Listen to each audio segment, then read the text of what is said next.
ကျွန်တော်တို့စီးတောက်တဲ့အခါမှာရိုးရင်လည်းပဲတောက်ကြလားအဲဒါမှမဟုတ်ရေခဲရည်တွေရင်နွေးတွေနဲ့အဆင်ပြေတယ်လို့တောက်ကြလားဆေးတစ်လုံးကိုဘာနဲ့တောက်လဲဆိုတာကတော့ဆေးရဲ့အာနိသင်ကိုတကယ်ပဲအကျိုးသက်မှုရှိပါတယ်ဒီနေ့မှာတော့ဆေးတောက်တဲ့အခါမှာအမှားမှန်ခွဲခြားပြီးတော့မှအချက်မဲ့ရအကောင်းဆုံးဘယ်လိုတောက်လဲဆိုတော့ညပြတော့မှာဖြစ်ပါတယ်အားလုံးမင်္ဂလာပါကောင်းတဲ့ဆေးကနေဆေးနဲ့ပေးချင်တဲ့အားလုံးကိုပြန်လည်ကြိုဆိုလိုက်ပါတယ်ဒါဆိုကျွန်တော် help လို့မှာဘယ်လိုများအားလုံးလဲခင်ဗျာအရင်ဆုံးရေခဲရည်အကြောင်းပြောကြရအောင်လူတော်တော်များများကရေအေးအေးလေးနဲ့ဆေးတောက်ခါတာကိုနှစ်သက်ကြပါတယ်ဒါပေမဲ့ရေခဲရည်ရဲ့အဲ့ဒီတက်ကဒီဆေးပြားဒါမှမဟုတ်ဆေးတောင်ရဲ့ဖြုံဝင်မှုကိုသူကနှောင့်နှေးစေပါတယ်ဒါရမကသေးဘူးရေခဲရည်ကအစာအိမ်နဲ့ရံတွေကိုရုပ်တရက်ကြုံစေပြီးတော့မှဆေးဆုပ်ယုံမှုနှောက်အနှောက်အယှက်ဖြစ်စေပါတယ်နောက်တစ်ခုကတော့ရှင်နွေးနဲ့တောက်ပါဘောနော်တချို့တွေကရှင်နွေးလေးနဲ့တောက်လိုက်တော့မှစိတ်ထဲမှာဟိုတက်တယ်လို့ထင်တတ်ကြပါတယ်ဒါပေမဲ့အလုံး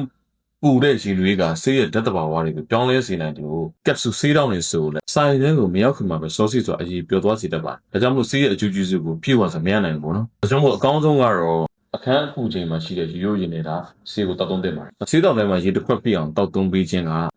ဆေးကိုစာရင်းနဲ့မရောက်စေပြီးတော့မဆိုင်ုံနဲ့ကောက်ပြပါတယ်ဒါကြောင့်မလို့ရေတွေနဲ့တောက်တာတွေရေခဲနဲ့တောက်တာတွေမလုပ်ဘဲနဲ့ဆေးတောက်တဲ့ခါမှာရိုးရင်နဲ့တောက်ဖို့တက်ကိုအကြံပေးပါတယ်ဆိုတော့ဗီဒီယိုလေးကိုဆုံးဖြတ်ကြည့်ပြီးတော့အားလုံးကျေးဇူးတင်ပါတယ်